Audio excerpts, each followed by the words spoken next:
तो कैसे गाइस यार, वीडियो शुरू करें उससे पहले सबसे पहले मैं आपको बधाई देना चाहूंगा कि 74 ईयर्स हो चुके हैं देश को आजाद हुए। आज है अपना 15 अगस्त।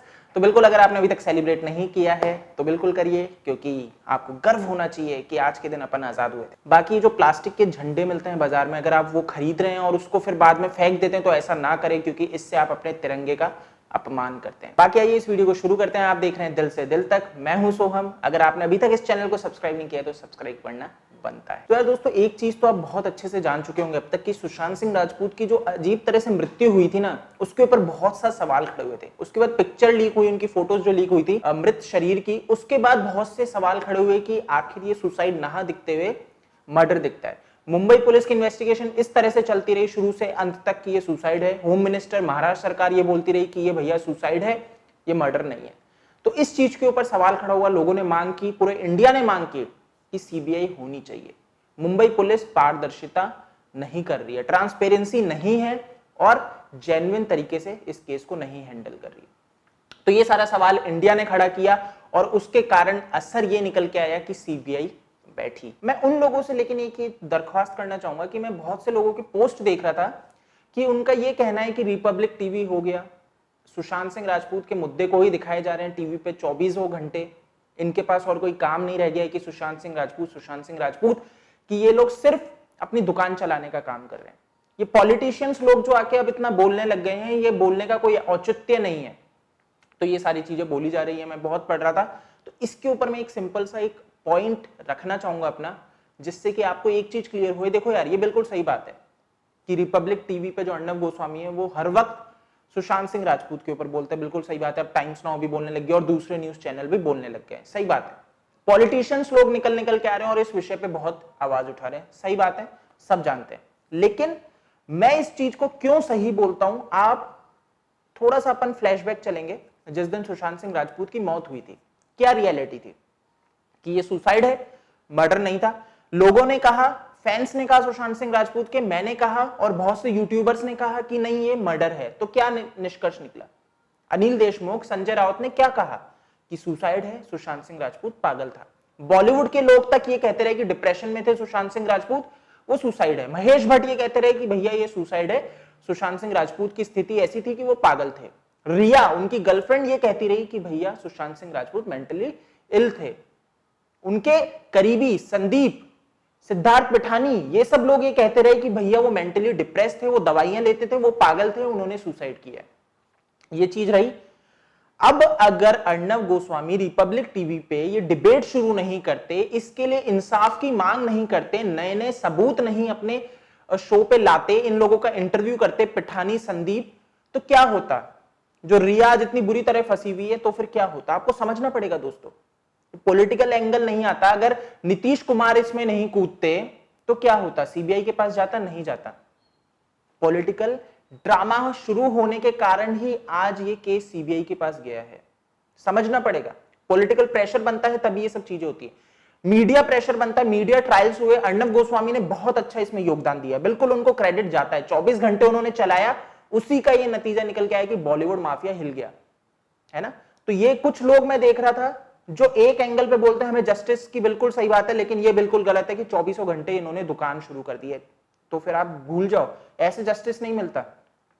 अगर कोई व्यक्ति नहीं बोले तो आप बोलोगे चुप है, और कोई व्यक्ति 24 घंटे बोलोगे तो आप बोलोगे भैया आप क्यों बोले जा रहे हो। तो ऐसे नहीं होता है ना, आपको समझना पड़ेगा, अपन को समझना पड़ेगा कि अगर कोई सुशांत के लिए आवाज उठा रहा है तो आप उसको रूप दे दोगे कि वो दुकान चला रहा है, नहीं उठा रहा तो आप बोलोगे भैया इसमें तो संवेदनशीलता ही नहीं है, ये तो संवेदनहीन है ये व्यक्ति। बॉलीवुड के लिए यही कहा जा रहा है ना। तो थोड़ा सा पहले ये डिसाइड करो कि आप कौन से स्टैंड पे हो। आप सुशांत को इंसाफ दिला रहे हो, और अगर कोई उसके लिए लड़ रहा है तो आप थोड़ा सा उसको समझो। मीडिया हाउस है, वो दुकान चलाते ही हैं, ऑब्वियस सी बात है, मीडिया हाउसेस का काम ही है, पॉलिटिशियंस का काम ही है पॉलिटिक्स करना। लेकिन अगर वो सही चीज पे पॉलिटिक्स कर रहे हैं, अगर सही चीज पे मीडिया हाउस आवाज उठा रहा है, तो आप उसको भी ये नाम दे दो वो दुकान चला रहे।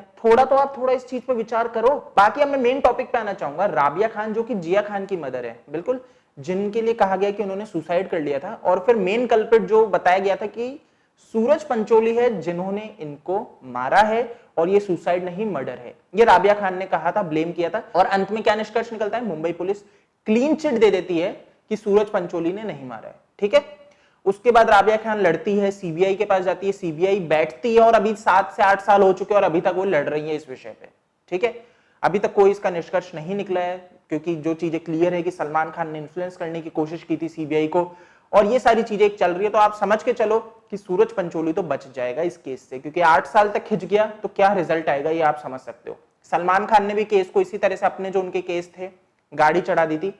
8 साल उन्होंने भी ऐसे बहुत से सालों खींचा और अंत में ये निकला वो बच गए। तो ये 8 साल जो खींचे हैं ये अंत में सूरज पंचोली के फैसले में ही आएगा, मतलब उनके फेवर में ही आएगा। तो ये तो एक चीज आपको समझनी पड़ेगी दोस्तों कि ये पूरा मैटर है। तो दोस्तों राबिया खान ने महेश भट्ट के ऊपर एक स्टेटमेंट जारी किया है और वो ये कहती हैं कि जब फ्यूनरल था जिया खान का तो महेश भट्ट उनके घर पे आए थे और कहते हैं कि वो बहुत ही डिप्रेस्ड थी। कौन? जिया खान।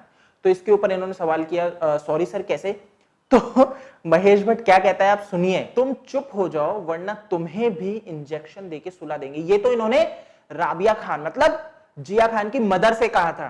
आप समझ सकते हैं, जो आवाज उठा रही थी, जो लड़ रही थी, उनको महेश भट्ट ये कहते हैं कि तुम चुप हो जाओ नहीं तो तुम्हें भी इंजेक्शन देके सुला देंगे। ये चीज का खुलासा किया है राबिया खान, जो कि जिया खान की मदर है, जो इंसाफ के लिए लड़ रही है 7 से 8 साल से। आप सोच सकते हैं दोस्तों कि इस तरह का ये बॉलीवुड माफिया रन होता है। ये बॉलीवुड माफिया के खिलाफ लड़ रहे हैं और जो लोग लड़ते हैं उनको दबाने की पूरी कोशिश की जाती है। अब समझ रहे हैं, ये रियलिटी है बॉलीवुड की। और आप इनके अगर फेवर में बोल रहे हो कि क्यों न्यूज चैनल, क्यों कुछ यूट्यूबर्स आवाज उठा रहे हैं, क्यों सुशांत सिंह राजपूत के फैंस इनके खिलाफ आवाज उठा रहे हैं, तो आपको समझना पड़ेगा कि आप किनका सपोर्ट कर रहे हो।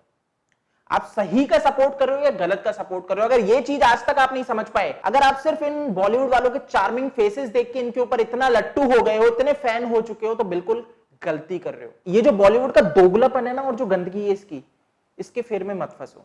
आपको समझना पड़ेगा दोस्तों कि क्या सही है क्या गलत है। फिर कहूंगा क्या सही है क्या गलत है, इसको समझना पड़ेगा। बाकी देखो महेश भट्ट किस तरह के इंसान है, ये चीज तो क्लियर बहुत अच्छे से हो जाती है। उन्होंने सुशांत सिंह राजपूत के केस में भी सेम ये कहा था कि सुशांत सिंह राजपूत मेंटली डिप्रेस थे और बहुत बुरी तरीके से वो पागल थे, और उन्होंने रिया को ये एडवाइस दी थी कि तुम उन्हें छोड़ के आ जाओ, क्योंकि सुशांत सिंह राजपूत अब स्टेबल नहीं हो सकते ना। उनका भी यही लग रहा है जो कि परवीन बॉबी के साथ हुआ, और उन्हें पहले ही लग चुका था कि सुशांत सिंह राजपूत सुसाइड करने वाले हैं।